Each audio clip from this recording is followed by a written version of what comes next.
Please join us in welcoming Matthew Kelly. Thank you. Thanks. Appreciate it. Thank you.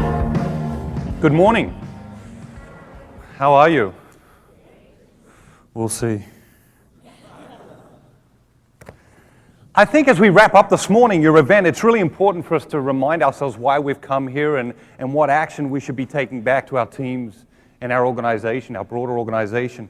We come here because it's important to step back from who we are and where we are and what we're doing and take another look at who we are and where we are and what we're doing. The reason it's important to do that is because if we don't do that, we get caught up in our own little world, and that's dangerous.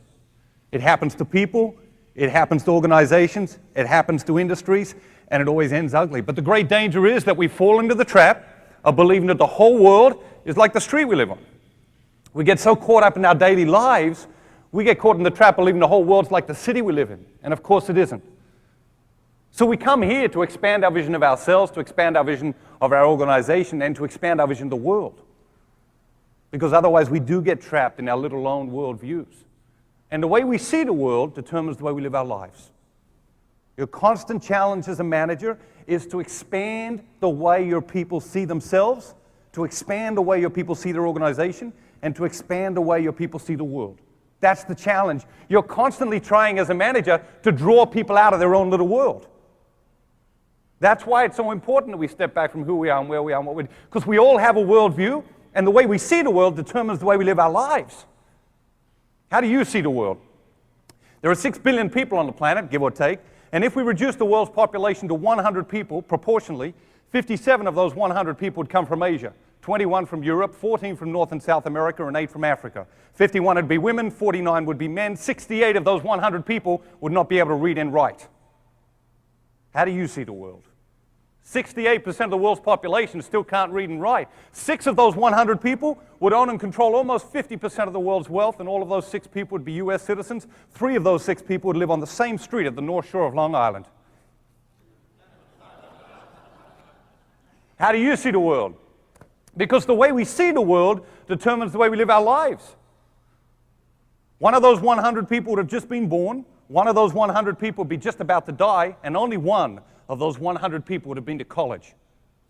How do you see the world? Maybe in your world, everyone goes to college. But on planet Earth, 1 in 100 people have a college experience. 1/3 of the world's population is dying from lack of bread. 1/3 of the world's population is dying from lack of justice. And 1/3 of the world's population is dying from overeating. You ready for lunch? How do you see the world? Because the way we see the world determines the way we live our lives. And the great danger is that we do get caught up in our own little worlds. That's why we come here, to step back from who we are, where we are, and what we're doing, and take another look at who we are and where we are and what we're doing. And as you go back to your organization now, you have to mimic the success of this event for the people in your team. It's no good going back and saying, listen, everything's fine. They told me it's fine, get back to work. Doesn't work. It doesn't work. As I spoke to people this morning, one of the things they said was, yeah, we know we're in a rough time. We know we're in a rough industry at the moment. But being here and hearing the leaders present in the way they've presented and having that information, being informed, is going to help you in the midst of the uncertainty, is going to help you in the midst of the change, is going to help you move through the transition. You have to take that back to your people. You have to go back and inform them. And I think that the message you've got here in the last few days is what? Is that yes, we have a plan, and yes, there's clarity around that plan. So you have to go back, you have to inform people, and you have to give them that clarity. Because you're in a tough industry, it's a tough time, but there's been other tough industries. And companies come through it. The good news is, what's going to happen? A lot of your competitors are going to leave the marketplace.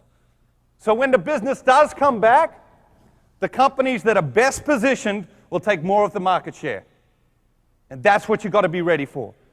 Now's the time to be building for that. Now's the time to be preparing for that. Because the business is going to come back.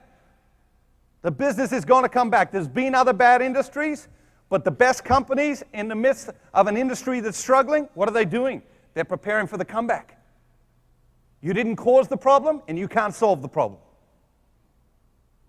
You didn't cause the problem, and you can't solve the problem. All you can do is be ready for when the business comes back, because the business is coming back. You and I both know that. Sooner or later, the business is coming back, and companies, and a company, when the business comes back, is going to be a market leader.